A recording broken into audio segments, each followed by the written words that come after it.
Bonjour à toutes et tous. Merci beaucoup Philippe et Frédéric d'avoir bien voulu représenter vos organisations respectives pour cette table ronde. Donc, quels enjeux pour le machinisme à 2050 au regard des questions d'énergie et de climat. Donc, Corentin Biardot, je fais partie des rédacteurs du rapport du Shift Project sur l'agriculture. Et nos travaux, finalement, ils font ressortir deux grandes questions, deux grands enjeux. C'est les questions énergétiques et climatiques. Donc, d'un côté, on a un contexte de réduction de la disponibilité des énergies fossiles, et ce, d'autant plus qu'on se projette à long terme. À horizon 2050, on le sait, ces ressources-là vont être beaucoup moins disponibles parce que l'Europe est importatrice, et les pays qui nous fournissent aujourd'hui ne seront a priori plus en mesure de le faire dans les mêmes volumes à 2050. De l'autre côté, les questions climatiques sont également au cœur de préoccupations des agriculteurs. Quand on parle d'un réchauffement de plus de degrés à l'échelle du globe, on sait que pour la France, ça va avoir des impacts importants. Un déplacement des aires géographiques de culture, mais aussi des événements climatiques extrêmes qui vont être plus importants et plus fréquents. Alors on pense aux canicules, mais il y a aussi les événements pluvieux qui vont être plus intenses et plus fréquents, les coulées de boue, les gels tardifs, etc. Donc tous ces enjeux-là sont traités dans notre rapport, mais il y avait une question autour du machinisme qui était importante pour nous. Et c'est pour ça que j'ai grand plaisir d'approfondir ce sujet avec deux professionnels du secteur. Peut-être je vais commencer par vous proposer de vous présenter, vous et vos structures, en quelques phrases. Peut-être Philippe, si vous voulez bien commencer. Oui, bien, Philippe Martineau. Moi, je suis agriculteur en Deux-Sèvres, éleveur au vin. Je représente aujourd'hui le réseau CUMA, où je suis secrétaire général. Notre réseau est composé de 10 000 CUMA sur l'ensemble du territoire, qui sont accompagnés au quotidien par 55 fédérations, qu'elles soient fédérations départementales ou fédérations régionales. Les CUMA sont le mouvement le plus important de l'économie sociale et solidaire, et nous fêtons cette année nos 80 ans. Alors on connaît les CUMA forcément par l'utilisation, la mutualisation des machines agricoles, mais les CUMA vont bien au-delà de ce simple outil de mutualisation de machines. C'est aussi du partage de salariés. C'est à peu près plus de 5000 salariés de CUMA aujourd'hui qui œuvrent au quotidien pour les agriculteurs adhérents. Agriculteurs adhérents d'ailleurs qui sont au nombre d'1 sur 2 en France à adhérer à une CUMA. Les CUMA, c'est aussi le partage de projets. Des projets environnementaux, des projets alimentaires et des projets énergétiques. Merci. Frédéric ? Oui, bonjour. Donc Frédéric Jean, moi je suis entrepreneur de travaux agricoles. Je suis breton, donc morbihanais.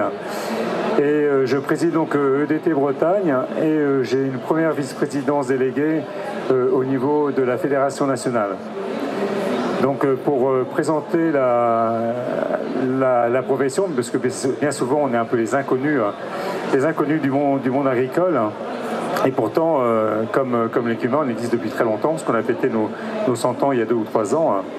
On a d'abord connu les entreprises agricoles comme entreprises de battage, et puis elles ont évolué aujourd'hui pour réaliser toutes les prestations possibles, aussi bien en agriculture, en rural qu'en forestier. Et en termes de salariés aujourd'hui, c'est à peu près 60 000 salariés au niveau national. Merci beaucoup. Alors là, pour aujourd'hui, on va rester vraiment sur le volet agricole. Je sais que la deuxième casquette vous est chère également. Alors au Shift Project, dans notre projet sur l'agriculture à 2050, on a fait l'hypothèse qu'on parviendrait à décarboner, donc à sortir des fossiles, toute l'énergie consommée sur les fermes, donc à travers l'électrification pour le petit matériel et l'utilisation de biogaz et de biocarburants. Et donc ma question c'est, face à cet enjeu à la fois de décarboner mais aussi de réduire la consommation d'énergie, en quoi vos structures respectives sont en mesure de jouer un rôle pour réduire cette consommation à l'échelle de la ferme France et puis plus concrètement par exploitation. Je crois qu'on va répondre à peu près la même chose, parce qu'on a vraiment le même métier. C'est parfait.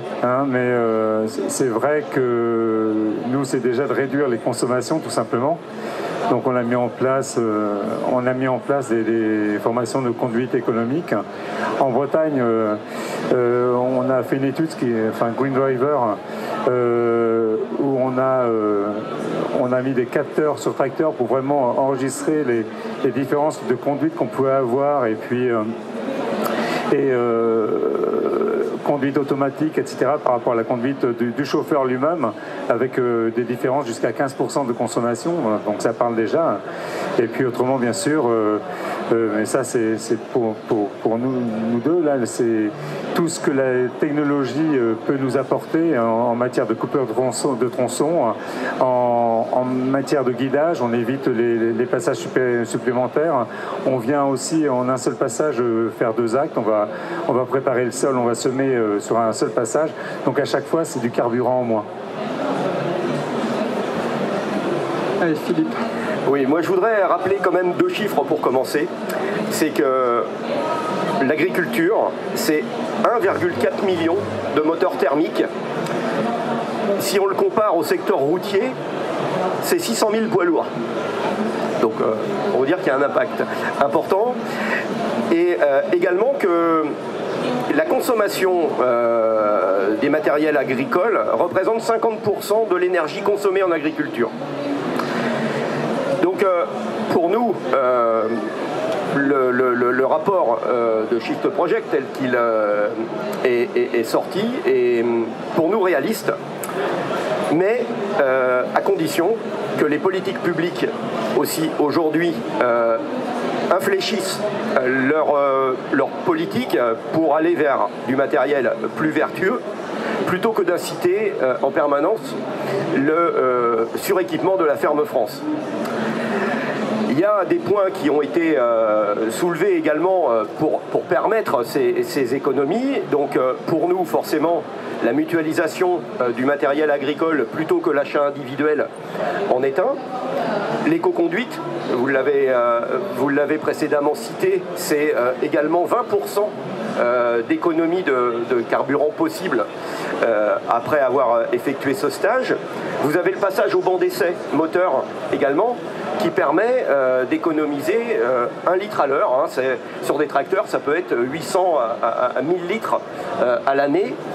Et puis, vous avez également l'accès au ravitaillement demain qui doit être permis pour tout ce qui est énergie renouvelable. Je veux parler du photovoltaïque que l'on voit sur de nombreux toits dans les exploitations, dans les CUMA, qui pourrait aussi être utilisé à des fins d'utilisation dans notre domaine. Et puis également les unités de méthanisation aujourd'hui qui pourraient demain aussi nous permettre d'avoir des tracteurs au GNV, etc. Tout ça en ayant un impact plus vertueux, un impact de décarbonation que l'on attend tous. Et là, je dois vous pousser un peu, parce que là, les leviers que vous décrivez, finalement, les agriculteurs sont tout à fait à même de les activer par eux-mêmes. Et du coup, c'est quoi la plus-value d'aller vers de la mutualisation ou de la prestation de services dans vos situations? Je profite d'avoir le micro pour vous dire qu'effectivement, un tracteur qui est mutualisé, en fin de compte, permet d'économiser 30% d'émissions de gaz à effet de serre en prenant tout ce qui est effet direct et indirect. On parle de la construction, de l'utilisation et de son démantèlement. C'est donc des tracteurs moins construits en règle générale, mais plus utilisés.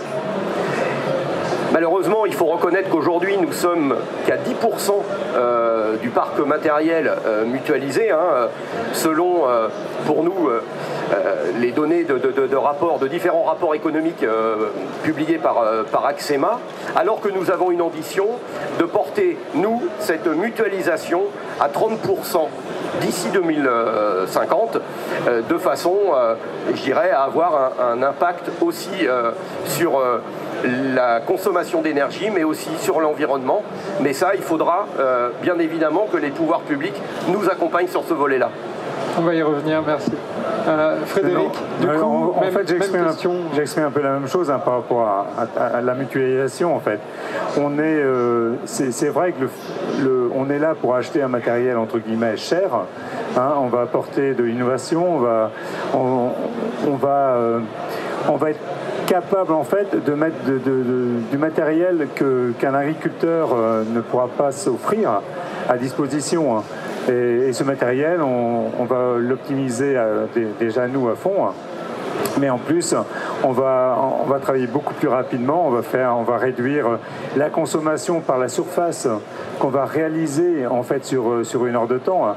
On va être capable de préparer un sol, de le semer 3 hectares en 1 heure par exemple. Donc ça, c'est ce qui est énorme. Et je crois que c'est la première chose qu'on apporte.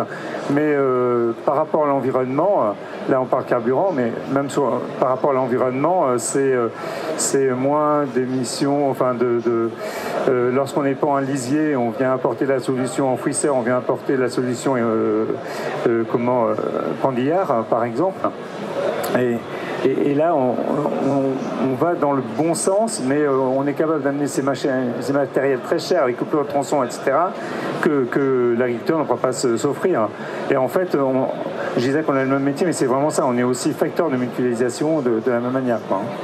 Et donc, si j'en viens sur les questions des changements de vecteurs énergétiques, les tracteurs au biogaz, il y a un superbe T7 qui vient d'arriver en expo à côté, là. Du coup, est-ce que c'est plus facile? Pourquoi c'est plus facile d'avoir un tracteur au biogaz dans une CUMA ou en prestation de service et bien sûr, tout ce qui va avec derrière, d'avoir de la méthanisation, une structure d'épandage adaptée, etc. Aujourd'hui, la première chose quand j'ai vu justement ce fameux T7, c'est de voir qu'on pouvait avoir finalement de la puissance en GNV. Hein. Donc là, on a 270 chevaux. Ce que je pensais pas vraiment réalisable. Je voyais ça plutôt en tracteur de ferme. Aujourd'hui, on a un tracteur là qui est capable de réaliser entre 8 et 10 heures de travaux rudes, hein, de l'épandage de lisier par exemple, et sans ravitaillement. Hein. Donc puisqu'en fait la chose qu'on peut voir, on peut parler hydrogène par exemple pour nos automoteurs, les ensileuses. C'est vrai qu'on pense à pouvoir transformer cette énergie qu'on a vraiment besoin énorme à un moment. Hein. Mais le fait de l'hydrogène, qui me paraissait une solution aujourd'hui, c'est vrai qu'il faut 10 fois plus de volume pour pouvoir la transporter. Donc ça ne sera pas la solution à ce niveau-là.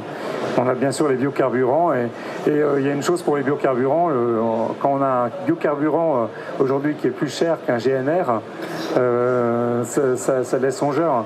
Il faut vraiment... C'est effectivement un frein à ce stade.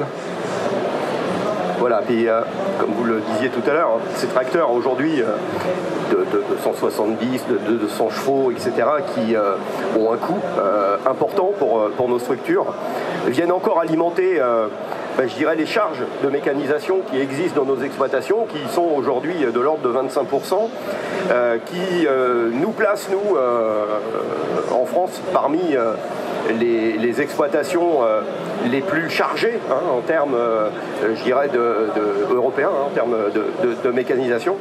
Donc, effectivement, la mutualisation est une solution pour pouvoir et à la fois travailler sur ces axes environnementaux et ces axes également économiques. Merci beaucoup. Donc, si je reviens un peu sur ce qu'on s'est dit, il y a un intérêt à la fois sur l'efficacité de l'utilisation des machines, mais aussi du coup des machines plus performantes au regard des enjeux énergétiques, des machines mieux réglées, etc. Des capacités à passer à l'échelle sur les nouveaux carburants. Et puis également pour les questions d'infrastructure, de méthanisation, etc., qui peuvent aussi se satisfaire de formes plus collectives. Si on arrive sur l'autre pendant de ce qu'on a abordé en introduction, à savoir les questions climatiques, parmi les constats qu'on fait, c'est que ces changements climatiques ils vont aussi perturber les fenêtres météo pour faire les mêmes opérations. Et donc, moi, si je pousse un peu le raisonnement, si les fenêtres météo vont tendre à se réduire en moyenne, ça fait que l'agriculteur va avoir intérêt à avoir des plus grosses machines pour avoir un plus gros débit de chantier sur sa ferme. Et donc, finalement, est-ce que ça freine pas le recours aux ETA ou à la mutualisation? En tout cas, la mutualisation, tout à fait, mais je pense qu'il ne faut pas non plus restreindre tout au débit de chantier, hein, parce qu'il y a d'autres aspects. Effectivement, on aura beau demain évoluer dans nos techniques de production, évoluer également dans de nouvelles denrées à produire, parce que ça aussi, on voit bien qu'à l'échelle nationale, voilà, il y a des choses qui bougent. Mais nous devons effectivement prendre en considération, en fin de compte, le fait de pouvoir ou récolter ou faire des opérations, des chantiers dans des délais plus courts. Alors, on n'en a pas parlé, mais il y a effectivement aujourd'hui du matériel autonome qui arrive dans nos fermes, du matériel certes qui peut être adapté à l'échelle d'une exploitation, mais comme je le rappelais précédemment, n'est-ce pas là encore une augmentation des charges de mécanisation qui attend les agriculteurs dans ces nouvelles technologies, ou alors de réfléchir aussi à de la mutualisation, et là nous sommes forcément partie prenante plutôt pour cette solution. Oui, bien sûr. Enfin, c'est tout simplement économiquement, il faut que ça tienne la route. C'est sur une exploitation. Mais c'est vrai que là, pour le fait, cette année, on a été vraiment confrontés à ce problème de réchauffement climatique. Moi, je suis en Bretagne, Pays de Loire, Vendée, le sud-ouest, on a été énormément arrosés. Chez moi, on a eu 2 fois plus d'eau que d'habitude. Et c'est vrai que pour autant, nos entreprises se sont toujours adaptées et s'adapteront encore. C'est de fait. Et déjà, on doit s'adapter dans le travail, mais en plus, on doit s'adapter par rapport à nos personnels.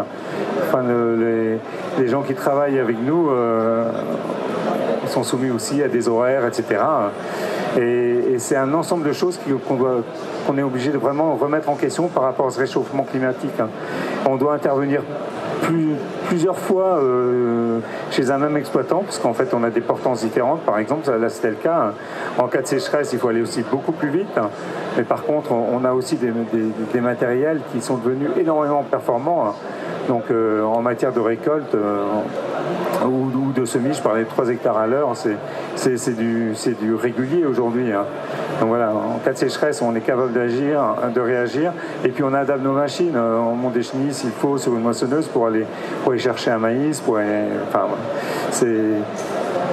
En fait, on a toujours été habitué à ça. Les saisons ont toujours été différentes. Là, on est vraiment avec une chose qui s'amplifie et puis qui devient beaucoup plus courant. Et du coup, finalement, est-ce que ce type de mutualisation peut pas venir en complément du matériel sur la ferme pour pallier à ces périodes difficiles où les débits de chantier doivent être augmentés? C'est déjà le cas sur certains travaux. Hein. On a l'agriculteur équipé qui a son semoir ou qui a son matériel peu importe, hein, et qui dans les moments plus compliqués fait appel à nous parce qu'un maïs doit être implanté pour une certaine date, etc. Donc on est là aussi pour pallier. Hein. À titre d'exemple, il y avait dans une CUMA pas forcément très loin d'où je suis, 5 adhérents qui faisaient il y a quelques années avec 9 tracteurs de 90 chevaux. leur boulot. Aujourd'hui, ils ont plus de 4 tracteurs de 170 chevaux et ça a réduit de 15% leur coût d'utilisation. Et en même temps, ça les a rendus plus performants en termes d'intervention, parce que aujourd'hui, il y a aussi l'équipement derrière qui va de pair. Donc voilà, ça encore, et puis c'est plus que 4 tracteurs au lieu de 9. Donc là encore un impact.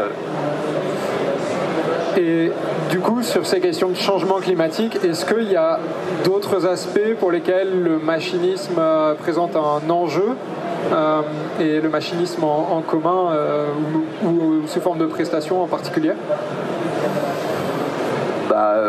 Après, c'est aussi les différentes formes de techniques culturelles que peut permettre la mutualisation, c'est-à-dire le fait de pouvoir se lancer dans de nouveaux modèles collectivement permet, dans un cadre peut-être plus rassurant, d'aller s'essayer sur des techniques de semis simplifiés, par exemple, avec des semis de couverts végétaux, etc., qui, là encore, ne sont pas des techniques qui étaient jusqu'alors très courantes. On avait une agriculture, on va dire, somme toute standardisée sur l'ensemble du territoire. Tout le monde faisait à peu près les mêmes cultures et les menait de la même façon. Aujourd'hui, on voit bien qu'on est sur des différents modèles. Je me plais à répéter ce que nous racontait un directeur de fédération il y a quelques années en disant le modèle de nos polycultures élevage aujourd'hui, c'est plutôt le modèle maïs, Holstein, béton. Mais comment pouvons-nous faire de l'agriculture avec ou sans maïs, avec ou sans Holstein, avec ou sans béton? Voilà, ça un peu résumé. C'est les questions qu'on a souhaité explorer effectivement dans ce rapport du Shift. Alors, Philippe a déjà un peu commencé, mais si on va au-delà de ces questions énergie et climat, dans nos travaux, nous, on mobilise un certain nombre de leviers en faveur d'une transition agroécologique. Et là, moi, j'ai l'impression qu'effectivement, vos structures peuvent aussi avoir un rôle à jouer dans le déploiement de ces pratiques. Est-ce que vous voulez nous en dire un peu plus à ce titre? Des exemples, n'hésitez pas. Oui, bien sûr. Si, on est toujours en recherche d'innovation, etc. Enfin, le truc, c'est aussi d'être quelque part le premier, hein, c'est le fait d'un entrepreneur. Mais là, je vois sur la récolte aujourd'hui, par exemple, de la pré-coupe, pour pouvoir optimiser, on vient faucher une orge avant 3-4 jours avant de la récolter, etc. On a énormément aussi de clients en bio. Et pour pouvoir mieux les récolter, on s'adapte. Ça a été le cas. Dans tout ce qui était binage, on est capable, en binage par exemple, d'apporter une solution avec de la caméra, où on a la bineuse qui vient travailler au plus près du rang. C'est énormément de matériel qu'on va chercher pour améliorer, diminuer les phytos. Voilà, c'est éviter l'herbicide. Forcément, si on intervient même avec cette pré-coupe, on est bien dans un fait de pouvoir récolter une culture un peu plus sale, mais qu'on va amener pour autant, on va la récolter sèche, entre guillemets. Alors moi, je voudrais rappeler que nous avons été les premiers, je dirais, groupes à travailler l'agroécologie en mettant en place depuis 2012 les GI2E, groupements d'intérêt écologique économique. Donc sous l'impulsion du ministre à l'époque. Et donc ça fait plus de 10 ans maintenant qu'on travaille sur ces méthodes d'agroécologie. Pour rebondir un petit peu sur la pression parasitaire ou herbicide, en tout cas sur les pesticides, une récente enquête de l'Institut Agro qui vient de paraître met en exergue le fait que quand il y a des groupes en cumin importants sur un territoire, la consommation de pesticides en fait est diminuée de 8%. Et ça s'explique quelque part, comme on le disait tout à l'heure, par du matériel performant en termes je dirais, de désherbinage, par exemple, qui vont être utilisés par les agriculteurs entre eux. C'est aussi du matériel de pulvérisation, parce que c'est quand même pas non plus un gros mot d'en parler, mais qui sont beaucoup plus précis aujourd'hui et adaptés au niveau des buses de la dérive qu'il n'y avait pas il y a quelques années. Donc, en fin de compte, tous ces enjeux, que ce soit climatiques, qu'ils soient environnementaux, énergétiques, montrent bien qu'il y a un sujet machine derrière tous ces aspects. Pour l'histoire des phytos, par exemple, aujourd'hui, on a des techniques comme Carbon Bee qui arrivent, où on va être capable de cibler la plante qu'on veut voir disparaître. En fait, on va avoir sur le passage de la machine, du pulvérisateur, on va avoir seulement à un moment donné une ouverture pour supprimer cette plante. Enfin, par contre, ce sont des matériels qui coûtent très cher et qu'il faut forcément mutualiser. Donc ETA, CUMA, c'est forcément une utilisation qui doit se faire derrière par rapport à ça. Super. Et du coup, on en a un petit peu parlé, mais pour vous, quels sont les freins aujourd'hui à un recours plus important à la mutualisation ou à la prestation de services, ou à l'inverse, quelles sont les grandes tendances qui vont inciter à le favoriser? Moi, je vais voir plutôt les tendances qui vont les favoriser. Nous, en 10 ans, notre profession a vu ses salariés augmenter de 60%. En 10 ans, 60%, c'est ce qui a été énorme, et c'est bien parce que de plus en plus, on fait appel à prestation. Je parle pour nous deux, de toute façon, on fait de plus en plus appel à nous, et pour des travaux qu'on n'aurait jamais imaginés avant. Donc c'est vrai que la mutualisation, elle est en route. Ça a été précisé tout à l'heure, mais en termes de surmécanisation, on est quand même en France le pays où le fait est le plus fort. Et c'est vrai qu'économiquement, je crois qu'aussi aujourd'hui nos clients agriculteurs sont de plus en plus formés, etc.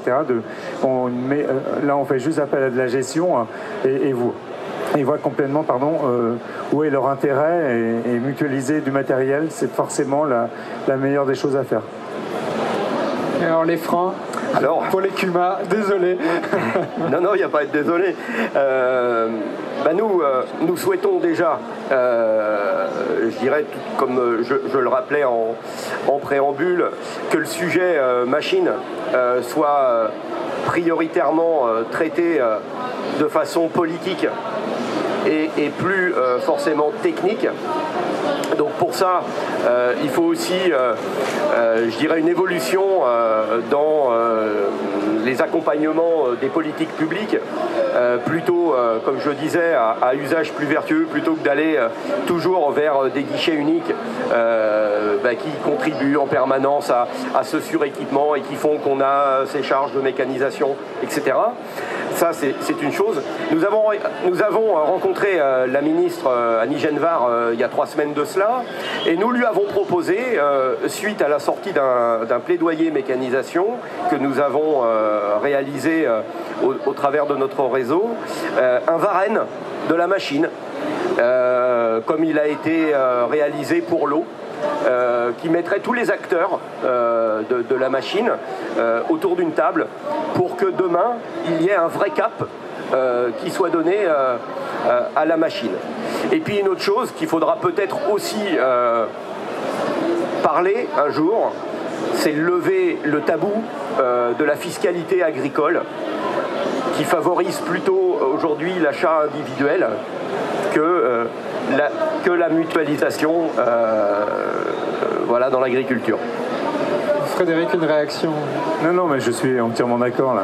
C'est vrai que ce qu'on prône nous aussi, plutôt qu'une aide au matériel finalement, c'est plutôt une aide à la prestation, ou enfin au fait, au réel, au terrain. C'est une évidence pour nous. Voilà, c'est juste ça. Et du coup, je termine avec une question qui nous fait revenir un peu sur tout ce qu'on s'est dit. C'est quoi les fausses bonnes idées et les erreurs qui pourraient arriver autour de ces enjeux de mécanisation là, dans les années à venir? La question est difficile, je sais pas si... Comme je l'ai dit, ça serait de louper le fait de mettre tous les acteurs autour d'une table et de se fixer un vrai cap.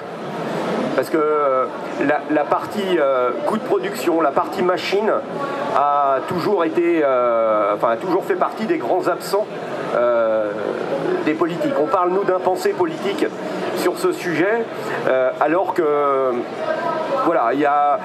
Quand on parle de mutualisation, on l'a dit à plusieurs reprises auprès des pouvoirs publics, quand il y a volonté, il y a des choses qui sont mises en œuvre. Prenons le covoiturage. Il y a eu des campagnes du gouvernement pour favoriser les déplacements en covoiturage. Pourquoi demain n'envisagerions-nous pas une contribution aussi d'un gouvernement qui se fixerait un cap sur la machine pour inciter la mutualisation des outils? Non, j'ai pas plus. Voilà, la proposition est sur la table. Et puis, donc, on en discute bientôt, alors, invité par la ministre. Complètement, de toute façon, on voit qu'on a les mêmes centres d'intérêt et on a le même métier quelque part. Hein. C'est vrai qu'on a souvent tendance à opposer les deux, et je suis ravi qu'aujourd'hui on ait réussi à montrer les centres d'intérêt. Bien souvent, sur le territoire, on est complémentaires. Au prisme de nos questions énergie et climat. Merci beaucoup.